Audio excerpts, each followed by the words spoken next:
Hi guys, welcome to Reality Behind the Chair, the podcast where hairstylists meet beauty lovers behind the chair. I'm here today. We're going to start from the beginning of my career today. I am so excited. Bringing it back. We're bringing it way back. I'm here next to Brooke Bryant. Hi. Also known as Brooke's My Colorist on Yes. Instagram. You can follow her.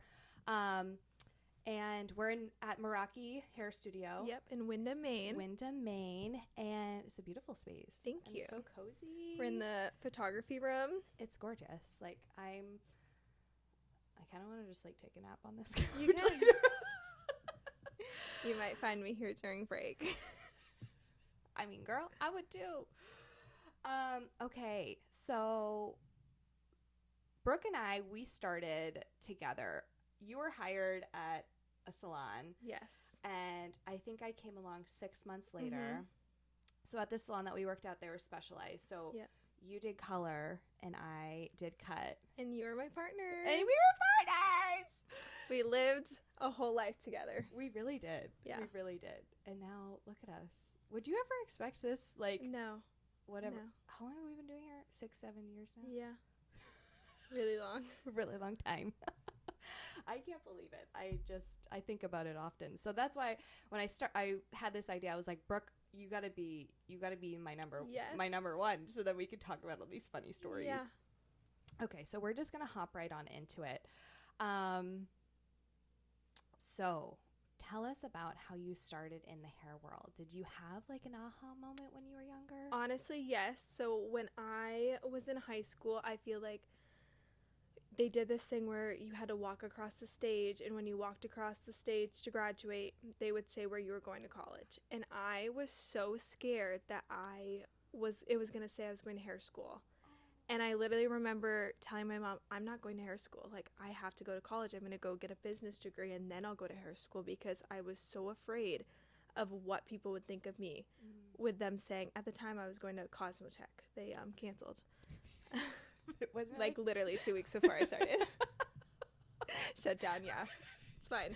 You're like, this is a great start on my hair career. Honestly, I was like, maybe it's not meant to be. Oh my God. Okay, but then, so my mom was like, you know what, Brooke, like, I don't care what people think. You don't care what people think.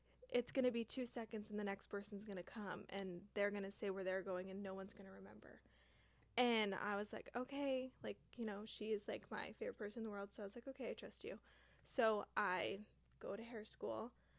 It was the best decision that I ever did, minus the setback of having to change hair schools, which led me to Spa Tech. I met some of like my best friends there. Yeah. It was really hard. I feel like hair school's it's not for like the fun. You don't like learn what you like go in there expecting to learn. I like thought I was going to come out and be like this great colorist, and that was not the case. And hair school, I feel like you just have to go and pass the hours. As much as it sucks. Like, I remember I'd be like, like, you know, it's 2:00. I can leave early. Yeah. And I was notorious for like, if it looked nice that day, like, oh, let's go to the beach. 100%. But just stay and finish your hours. Yeah. And so I graduated there, and I looked at a few salons, but I went to You went to work at a salon in the Old Port. I did. And I got hired there as a color specialist. Yep. That was the first introduction to a specialized salon. I feel like I didn't know anything, and I hated cutting hair at the time. So that was the salon for me. Yay! And I was in an apprentice, or not, no, it was an associate program. We were like assistants, but like also learning. But we were not assistants. But we weren't assistants, but we kind of were. But we weren't. But we weren't. No. But we learned a lot. Yeah. So I don't know what you. I don't know. We were associates. We were associates. Yeah. Okay. So finished that, and it was a level system salon.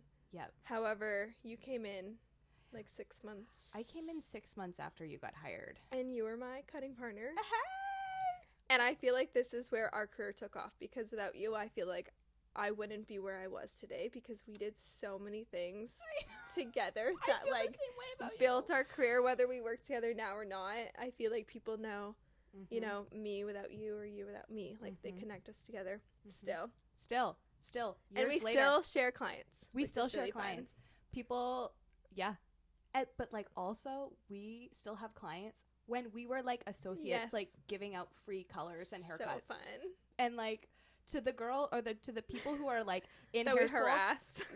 we're really sorry that we harassed you in the street to come and get a free haircut. Wait, can we talk about that story? Yeah, it's really funny. Okay, so we loved. Okay, there's a few things that we did. There's a lot of things that we did, but there's a few things that we did that worked. We would hop on Instagram Live all the time. We had how many followers on our like hair Instagram? We were just starting out, so like we would have like 5 viewers actually.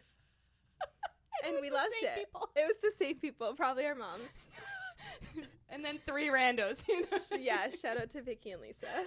They are homegirls. They came in. Oh my gosh, they got us through. But we would go on Facebook, or not Facebook. Sometimes we did. Sometimes we did Facebook. Yep. Instagram Live. We would go and harass people in the Old Port. Like we would really make sad signs that would be like, "Can you say balayage? And if you can say it, you get a free haircut or a free color service." Yeah. So cringe. So cringe. Think about it now. But it worked. And people thought it was so fun, and we'd like cheer them on as they would like guess what this word was. I mean, a lot of the times it wasn't correct, but we would laugh and we'd be like, "Oh, sorry, well, not for you. Yep. Try again next time." Try again. And so we also loved our schedule. Let's talk about it. We got out at 9:30 p.m. We got out at 9:30 p.m. Okay. Which is like prime time to start going the Old out. Port. Like we were having fun. But also, can we talk about how late we worked? Mm-hmm. We worked from 2:30 to 9:30. Yeah, which is like not a usual hair stylist hours. I like sometimes I'm like, people didn't believe us when they said, "Where do you work?" Yeah. I remember getting pulled over one time and I was like, "Oh, I'm leaving the salon." And he like looked at me like, "What?" Right. Because it was like 11 o'clock. Right. I'm like, "No, I promise I wasn't going out. Like, I literally just got out of work. And my eyes are bloodshot because Yeah. I've been staring, at somebody's head all day, Yeah. I mean, so we would get out of work and we'd go in town. We were just a couple blocks from the Old Port. And we would hit our same Taco Esquire. Shout out to them. Yeah, we love them. Oh, my God. So we would start there, and then we would make our way down, and we always carried business cards. Always. And hot take here. We would like scout out our girls. We'd be like, "Okay, there's our ideal clientele." And we'd be like, "Let's just like go say hi." We'll go say hi. Basically, we were each other's wing woman. Yes. For like not dating, but trying to get clients. And like I remember this one time, you're like, "I'll go on this side of the bar and you go on this side of the bar and we'll meet in the middle." And it worked because we would be like, "Oh my God, you're so beautiful," and we weren't lying. No, we were not lying. This was truthful. We just like really wanted to do their hair. We really wanted to do your hair. And if you're watching, I'm sorry we attacked you like this, but it worked in our head. And it so made sense. She'd come on one side, I'd go on the other, and I'd be like, "Oh my God, you're so beautiful. Like, where do you get your hair done? Yeah. Have you got it done in a while?" And if they were like, "No, like actually I'm looking," a lot of the time that's what they said. Yeah. And you would be like, "Oh, perfect. Here's our card. Here's our card. We'll give you a free deep conditioning treatment. Mm-hmm. We'll do this. We'll do that." Honest and like, it got people through the door. I mean, sometimes we would sit there and we would book their appointment. Yes. Like on our phones. Actually, I have availability. What? Yeah. Tomorrow. You want to come in at 4:00? Great. Yeah, that was, oh my God. Honestly, our schedule worked for the clientele we were going for because we were young at the time. We liked going out. People liked seeing, like, "Oh my God, there's my hairstylist." But we'd be like, "Oh, we'll come in at 6:00 and we'll have you cut and colored out the door. Yeah. By 9:00 and we'll just go out with you after." Our logic was great. Our logic was great. And honestly, I think people liked that. Yeah. We were relatable. Uh-huh. We were getting, you know, and then at that point in time, like I would say like our clientele, like they were hustling. Yeah. They were just starting out in their career, or they were in college, or they were, you know, doing like all these side jobs and like just trying to make it like us. Yeah. And so I felt like it was a relatable time, you know? And granted, like we had other clients who were like so-and-so's aunt, or like, or like, you know, random people. We're going to keep that inside joke to ourselves. But it took us on some fun places. It really did. But you know what? I think our strategy really worked for us in our favor. And I like say to any young girl, put yourself out there. Like, go take your business cards. Right now, I feel like coffee shops are very in. Like, if I had to start over, I would be like, you know, at a coffee shop, or even like a workout class. I feel like that would be so fun. Yeah. Get your name out there. Yeah. Just do it. And don't be afraid. Like, the worst they're going to say is no. Yeah. And do you know how many times we got told no? Oh, a lot. A lot. Or laughed at. Yeah. They're like, no. You guys are weird. We're like, okay. Okay, cool. We'll go try the next group of girls over at whatever bar we were at. Yeah. And, oh my God. Yeah.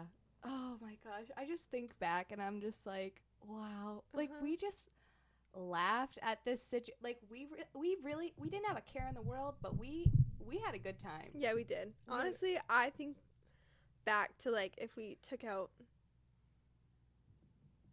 like the business side of like where we were, like looking back, I'm like those were like the best memories. Same.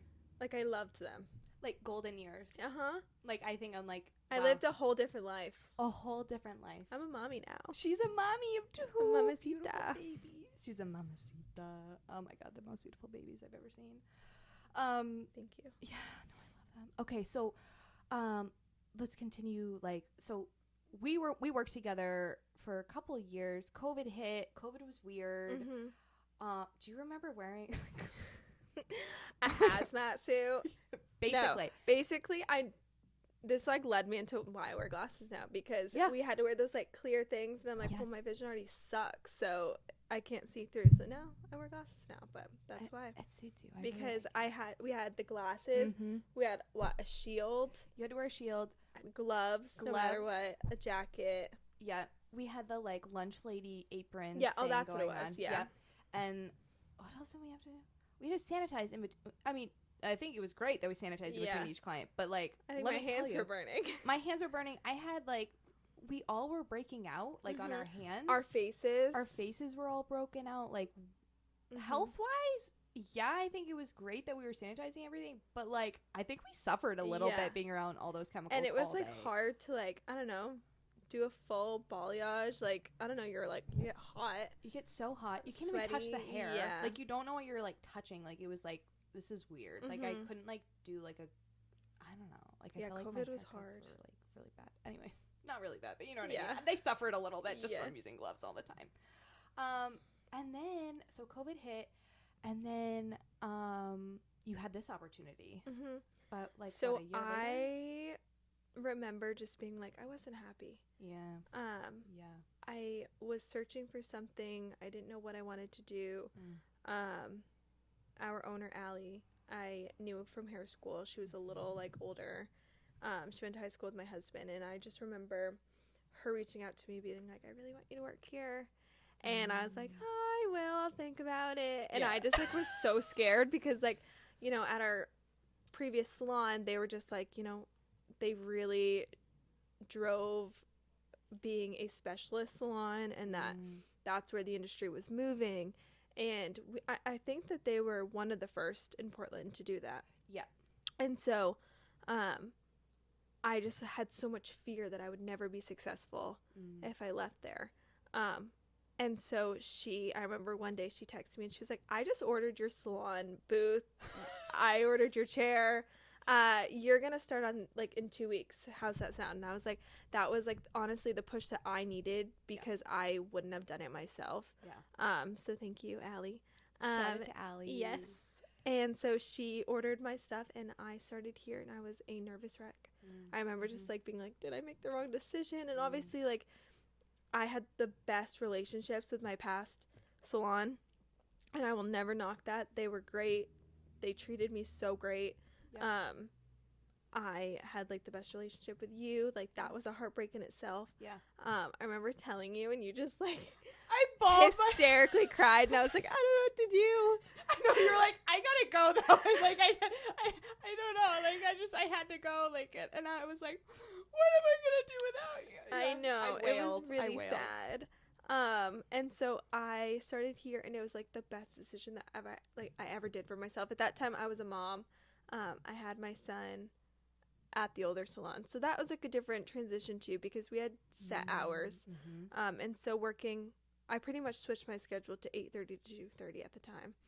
Because that was the only option. Yeah. You either worked 8:30 to 2:30 or 2:30 to 9:30. And I couldn't do that as a mom. That was too hard. No. And so I had worked the morning shift, but it just like still wasn't filling my cup. Like I wanted to be closer. I lived an hour away from that salon, and that the travel too was really hard. And so I started here, and I was able to just like be with my son more. I was able to be a mom. I made my own schedule. If I didn't, if he was sick that day, I didn't have to go in. And so I feel like I have thrived here, and this is home for me still. Your energy, like you just like you feel like you're calm, you're in your element, and there's no stress. Yeah, there isn't. No She's stress. wonderful to work for. Yeah. She just like makes you feel comfortable. Yeah. She's a mom now too, and so I feel like So we excited. are just like little mom besties. I love it. I love all the girls here. They're so wonderful. And I created those same relationships that I had at the last salon, not song. That made it easier to cut that out. And so yeah, I love it here. I'm so happy for you. Thank you. I feel like if you hadn't, like, you gave me the courage to do that, also to go out on my own also, because it felt unattainable for me. It felt really out of reach. Like, I don't even know where to begin. And like, fortunately I could, when I went out on my own, I could reach out to you and be like, Yeah. where do I even start? Like, what's my first step? Like, And I don't even know. And I feel like that was the case for a lot of girls that we worked with. I remember having similar conversations with like a few of them, and I'm like, you can totally do it. Like, you guys are all so successful within yourselves.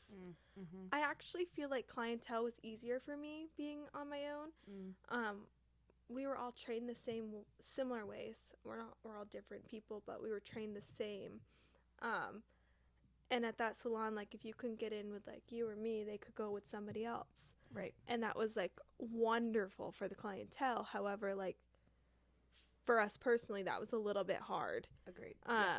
Because then, there's, like, an open person in your book. When you're here, like, my clientele is my clientele, and I don't share that with anyone, really. I mean, unless I'm, like, they need to get in and I need to send them somewhere else. But they're my people, and you have such deeper relationships with your clientele, personally for me, and I feel like I connect with them on a different level. I mean, I've been through weddings and engagements and honestly cancer, really sad things behind the chair that I think that a lot of people forget sometimes. Like, you feel those same emotions and you go through them every step of the way, and I feel like being at a salon where you don't share your clientele, you get to experience personal things that make you, I don't know, sometimes it's really hard, but it's so fulfilling when you see, that person go through something really hard and then they go through something really great.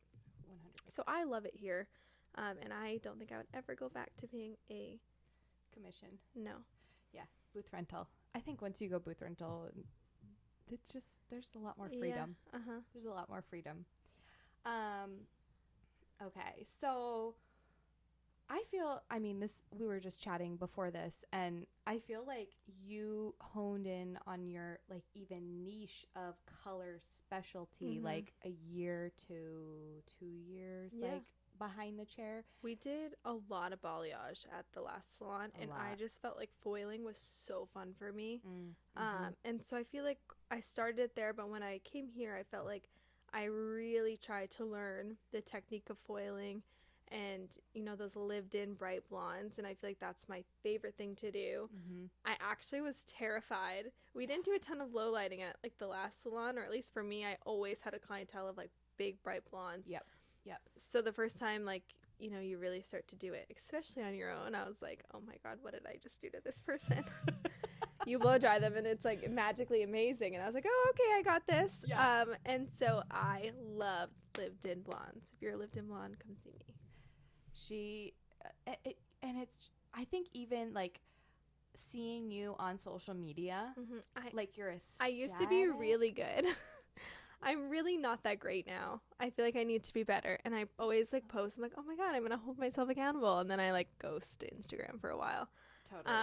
I think that's a reality of social media, being a hairstylist. Yes. Like, you get like tired, burnt out. Yeah. I'm also a mom of 2, so I'm trying to not always be on my phone. 100%. And so when I do social media, it's here in the chair. Yep. And I do feel like, what were we talking about? Oh, your your brand, like your social media page. Yeah. Like, I feel like so I people do see feel it like before. I need to get better at that again. But even like looking at your page, like I feel like the message is clear. Yeah, I like it just like clean. Yeah. I like to throw in a little aesthetic with my Instagram just so it breaks it up. Yeah. My Instagram actually got hacked. I remember right this. before I started. Oh my God, what a And nightmare. it was a nightmare because here I am switching salons. I'm like, great, now I need to start from the beginning. Yeah. And I had to build my following back up. And you obviously lose followers and you don't get the same followers when you get your Instagram wiped. So that was really hard for me because I'm like, here I am starting at a new salon and it looks like I'm a new stylist and I've done nothing. Meanwhile, she's been doing hair for years. Yeah, like, so I kind of felt like I had to start over a little bit. Yeah. To build my social media back up. And I felt like it was like the best because it's that one versus this one. I like this one a lot better. I do too. Thank you. It matches the salon. If you could see the salon, it's so beautiful. Yeah. And it's just very like clean and aesthetic. I love it. Neutrals. Yeah. Very natural. Yeah, it's gorgeous. Thank you. I think your message is very clear, and like it's just you. Thank you. Because I feel like a lot of people, they struggle with branding or aesthetic, and it's like, honestly, like, just do you. Like, just do you. And I do feel like a lot of people are like, oh, well, they've copied and their Instagram looks like my Instagram. Yeah. I'd be so proud if someone likes something that you're doing. Yeah. I'm sure we all have fallen into like, oh, like I feel like they're like copying me or they're doing what I'm doing. And I used to take that to heart, and now I'm like, that is so cool that, you know, maybe theirs looks like mine because maybe they loved what I was doing. Right. And so I just feel like if you're a new stylist and someone like does something that you do, take it as a compliment because it is. Yeah. And they love what you've done. Agreed. Yeah, it's definitely like a flattering compliment. And like, also at this point in time, we're so deep into social media, like nothing's original. No. Like nothing's original. I wasn't the first to do it. Right. Like I copied from somebody else. Yeah. Or like any of like the inspiration that I have on my page is from watching other stylists on social media, whether they're from Kentucky or California or my favorite Florida. thing to do is like go on Instagram and pick like a random like state, type it in, and then like look at clientele from them. Yeah. And like what they're doing and like what their hair pages look like. Mm-hmm. Honestly, it's so fun for me when I have a client who's moving and I'm like, let me pick out your stylist. Like that is so fun. Yes. Like let me look at their Instagram, like what they're doing. I feel like we've done that a few times. We've done that a lot. Yeah. And I feel like then I'm connecting with stylists from down south. Yes. I had a client who moved to Tennessee. Yep. And she needed a hairstylist, and so I reached out to someone that like was like pretty big on social media. Yeah. And she had done some celebrities, I would say like B-list. And I was like, I like really want you to go get your hair done with her. Like I feel like she's so cool. Like Yep. I want to know that experience through you. And so she did, and she loved it. And then I ended up connecting with that stylist. And I'm like, that is so fun just to have a little bit of an in on totally someone like that. Also, connection in this industry is so powerful. Mm-hmm. Like, I don't know if you ever needed something, or just like, hey, like, I know that you're using this color line. Can you help me? Like, I'm struggling with this type of formulation, or do you have trouble with this, using this color as a toner for whatever, or you know what I mean? And like, even social media, I'm like, how did you get so big? Like, tell me what you did. How'd you get, that celebrity in your chair? Because once you have one celebrity, you're basically it. Yeah. You just need one. Yep. Yeah. Oh my God. Mm-hmm. Oh my God. Okay. I love this. Have you had what's your biggest nightmare, like, behind the chair? Like, have you had like a... Yes. I would say untruthfulness. Yeah. People that will be like, oh yeah, I've never box colored my hair. I would say the beginning of my career, it was a lot harder to differentiate like what I was looking at. But now, like, I'll be like, oh, what'd you use in your hair? And they're like, oh, I don't use box color. You're like, girl. Or I've never, and I'm like, okay, yeah, no worries. Let me do a test strand. Always do a test strand. I don't care if you've been in the industry for 2 years, for 20 years. I will always do a test strand. Yeah. And that gives you your answer. And I'm like, oh, you didn't. Okay, well, I'm not going to foil you today. Yeah.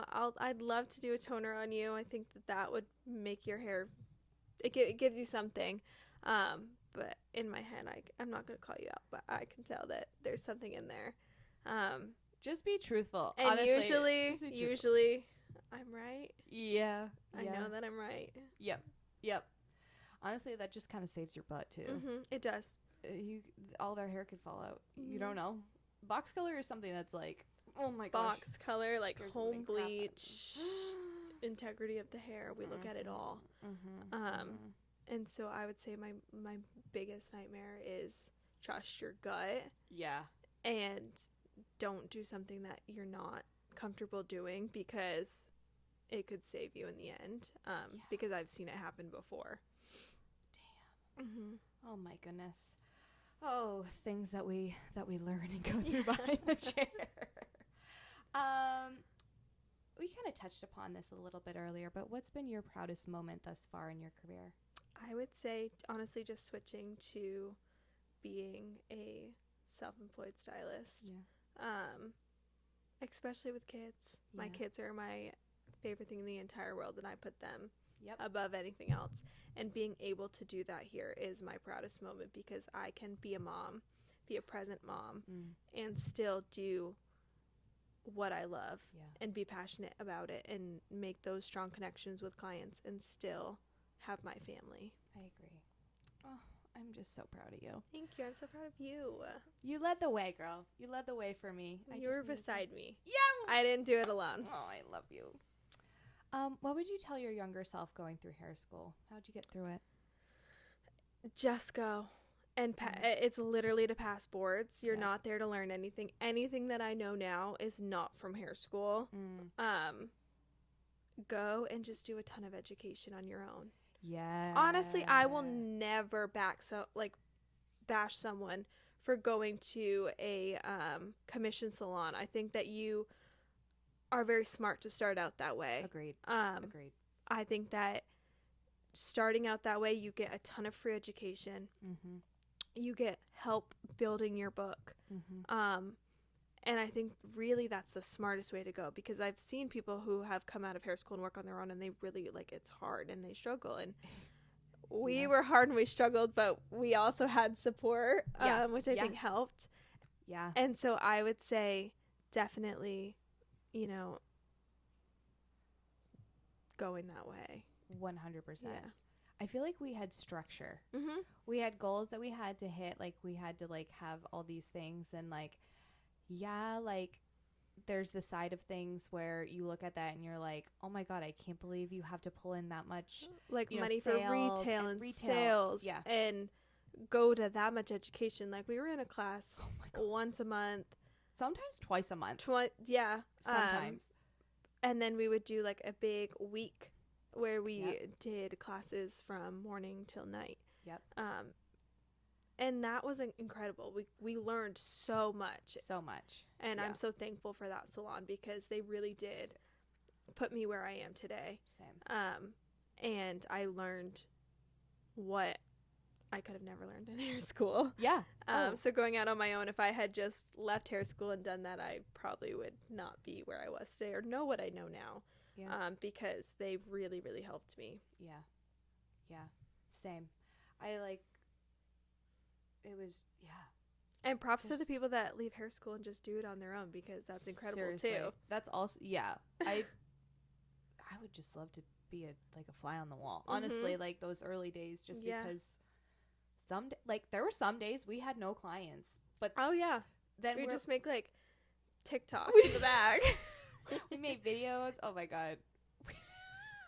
We tried to make a talk retail show. video. Oh yes, we did try to make a talk show. This is like full circle moment right here. I think. Oh my God! Wait, that was a deep track back in the brain. We tried to make a talk show, but it was about retail. Yeah, and that was fun.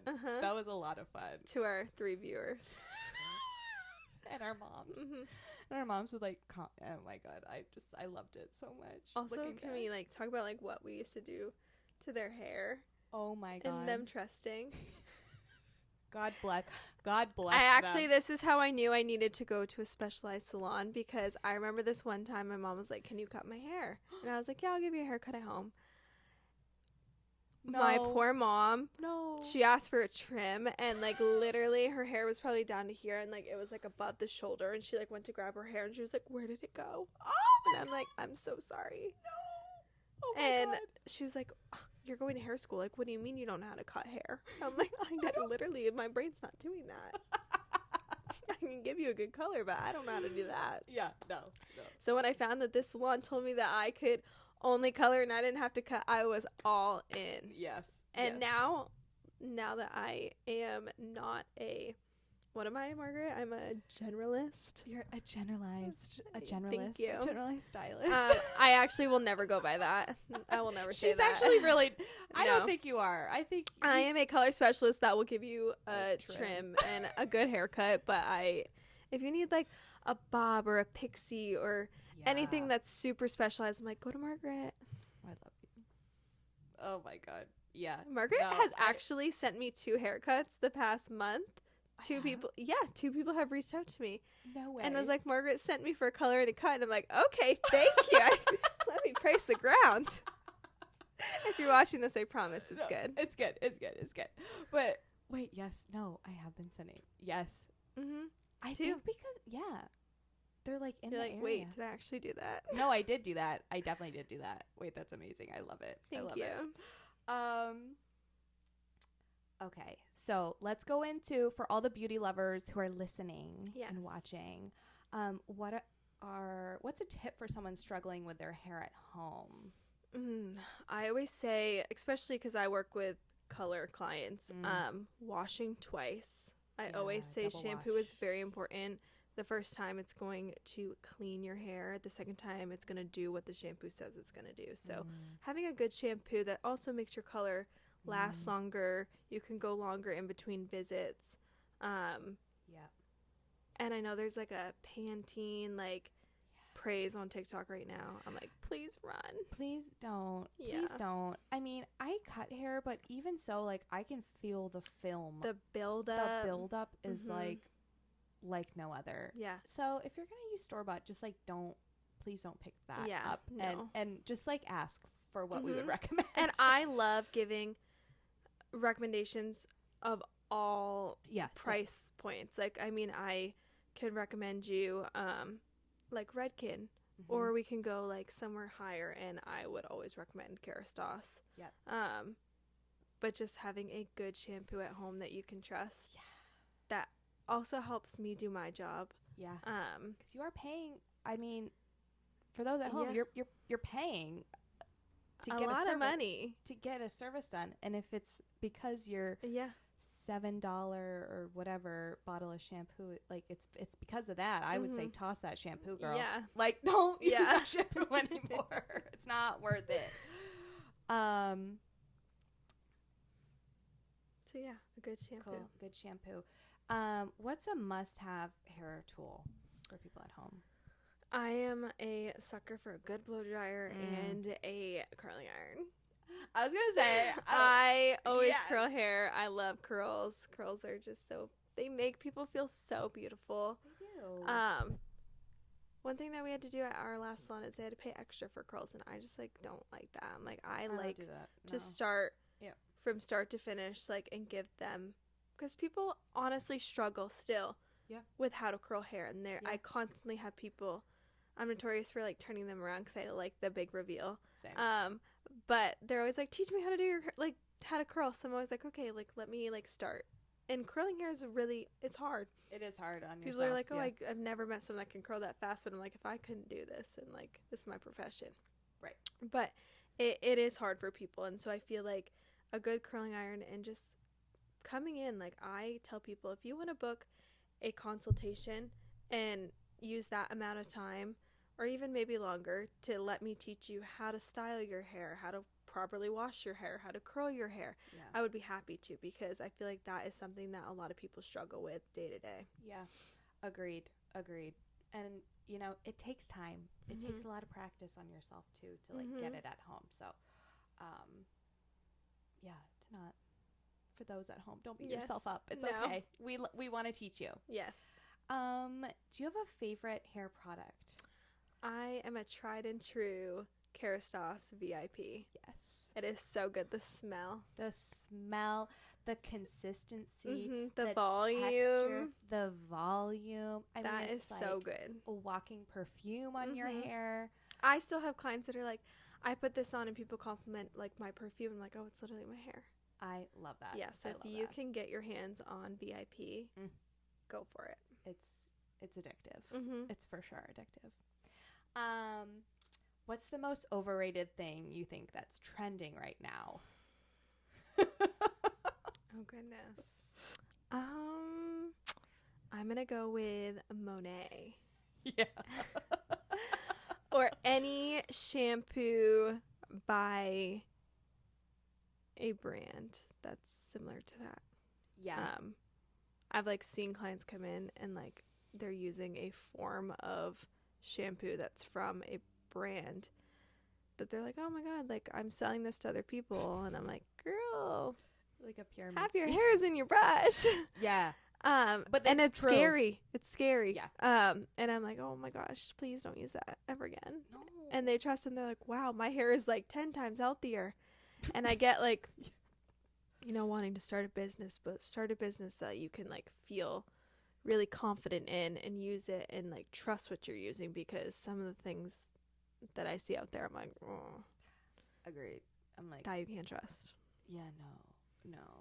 And we went to school for this, we had to study what shampoo and conditioner do, pH levels. Oh my god, don't even get me started on that. When people are using apple cider vinegar stuff every single day on their scalp, and I'm flakes of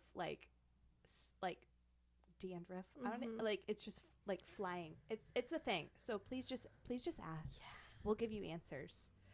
All right, we're gonna wrap up our conversation here. What's one thing you want to leave the industry or your clients with? Yeah, I think that if I could leave the industry with one thing, it is just, choose a stylist that's for you. One that makes you feel so beautiful, one that you can, yes, you get beautiful hair, but also connect with. I feel like connection is so important.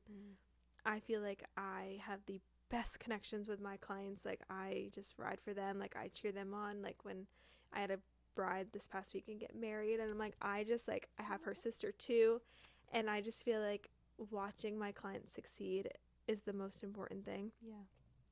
And so I would say just choosing a stylist so you feel beautiful. Yeah. I love making people feel beautiful. That's my favorite part of the entire industry.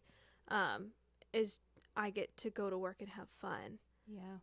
And so choosing a spot where you can go in and feel comfortable and relaxed and be yourself is so important. And I hope that all my clients feel that way with me, because I just love giving them that experience. Yeah. Same. I love that. Well, thank you so much. This is so fun. This is so fun. I'm so proud of you. I feel like you should hear it more. Thank you. And like this setup, I wish you could see her whole setup, because her setup is actually so impressive. Thanks, girl. Thank you, girl. You're going to thrive. Oh, I'm just so excited. This is Thank going to you. be episode 1. Okay. I'm so excited. So yeah, thank you so much for coming. I really appreciate it, coming on the show. And you can follow along Brooke's journey on Instagram. Yes. Brooke's my colorist, Brooke Bryant. We're at Meraki Hair Studio in Windham, Maine. And I'm Margaret Hatch, also known as the girl who cuts my hair. You can follow me on Instagram. Like, follow, subscribe, Reality Behind the Chair. As my son says, hit subscribe. Hit subscribe. I love him. Perfect. And yeah, as always, be good to yourself. Bye. Bye.